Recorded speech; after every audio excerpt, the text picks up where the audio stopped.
Hey everyone, welcome to week 13 of our semester, and this is the beginning of the last unit of our course, which is on pre-Columbian ceramics and culture.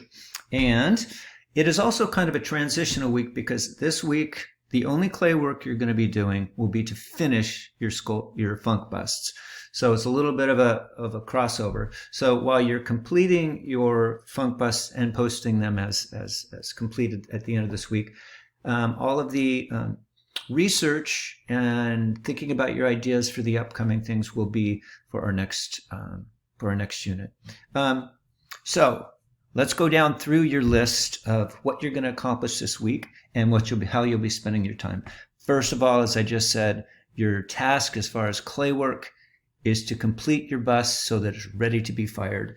And that's the very next thing on your list down below, which talks about completing it and what you'll need to do, how you'll document it, and also present it, and then respond to fellow students' funk busts. And I look forward to seeing them. Okay, so that's your big priority this week as far as creative work is finish your bust, document them. You're also going to write up a brief explanation of what it's kind of been a teaser so far as seeing some of your information and what your work might be about. It'll be nice to hear now your explanation of your own funk bust. Okay, so read the directions there and complete that work and post it, and we'll look forward to seeing it and sharing it and giving each other feedback on your work. Okay.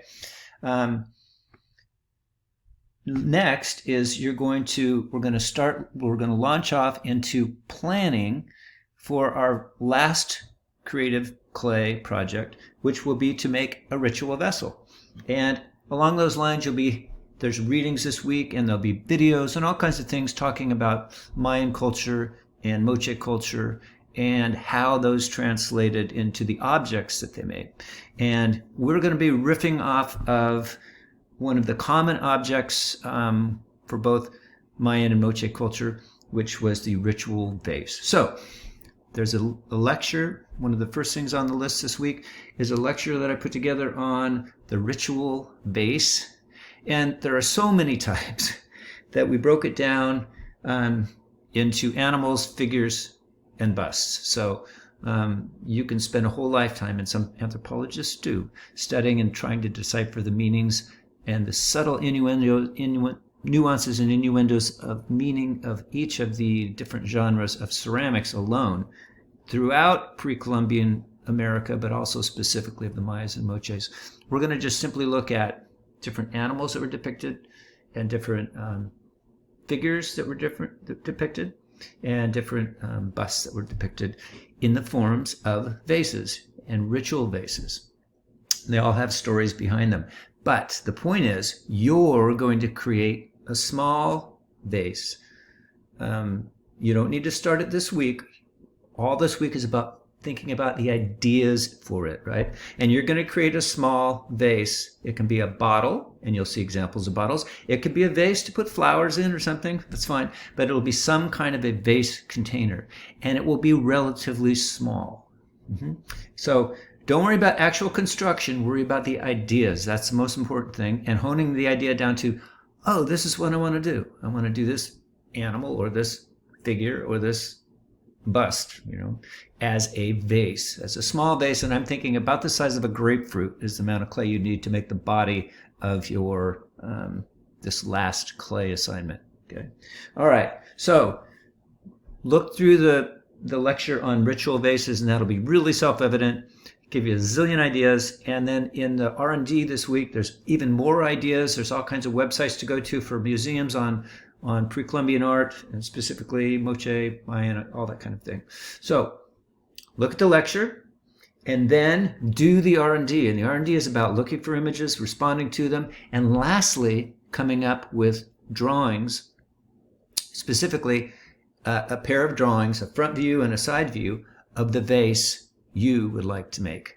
So coming up with something that is a really clear idea of what you think might be to do. And keep in mind, it's not going to be big, nowhere near as big as or as complicated as the busts were, smaller, but I think you're going to be able to use all the techniques and all the trial and error that you've figured out with making your bust in order to bang out this small vase, easy peasy.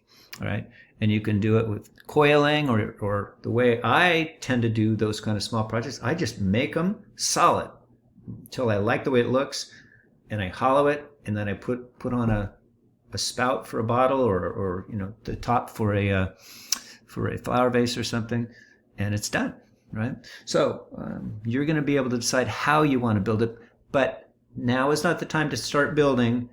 Now is the time to finish your bust for the funk sculpture and think about what's going on with this last assignment. So it's pretty easy you'll have to juggle those two, but you have the whole week to do it, and I think it's pretty easy. So after you've done your R&D, the last thing this week is to do the reading, which introduces you to specifically to Mayan culture. And it's an article, a really interesting article about the artwork of the Maya, and also some background on their culture. And the name Apocalypto refers to, there was a movie out, you might remember it, that was made by Mel Gibson, I think, which depicts Mayan culture just before the arrival of the conquistadors, of Columbus's 1492, but then in the later 1500s, the conquistadors through Cortez, of course, with the Aztecs in southern Mexico, and Pizarro in the Andes, with devastating effects. But this is before that, just before that. And the movie tries to depict what's going on. All kinds of reviews historically on its accuracy. There's certain things that were romanticized, certain things that were really made kind of more treacherous and more vicious than they actually were.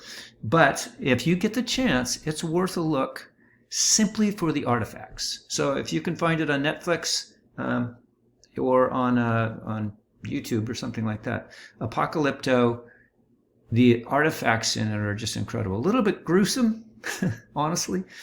And I think I've listened to a lot of historians say way more gruesome than ever was, and some of the things are really not so true about how life went. But the artifacts, the ceramics, the buildings, the architecture, and the ritual objects that are around, pretty much dead on. There was a person on that scene, on that set, that researched. He was a historian, and the article Apocalypto that you're going to read is all his information about Mayan culture that he used. It was gleaned from lectures with him about the objects and things that were used, and the history of objects, and specifically ceramics in Mayan culture. So it's kind of an interesting overview of the art of the Maya. All right, so get out your study guide, read the article, fill out your study guide, and ace the quiz, as always, right? It's a fairly brief article, and should be easy for you to beat. Okay, that's it for this week. Your job, finish your bust and post it. Do your R&D, based on the lecture, and start thinking about your very last project, which is a ritual vase. And we'll get into more and more as the next couple weeks come by. The traditions that were begun in pre-Columbian America, and that have specifically in the region of southern Mexico and northeastern South America, and that have persisted up to this day, notably Dia de los Muertos, the Day of the Dead. So we'll be talking about that a little bit later too. But for now, you got a lot to do, but it's a fairly simple week as far as tasks, and I hope that you are able to maybe get in this week if you need to drop something off or pick it up for firing. I should be in on Thursday, but I'll let you know exactly. I'll post what day and what time I'll be in there, and you can either come get stuff or drop it off. All right. Hope you're well. Hope you're hanging in there, and we will talk to you later. Goodbye.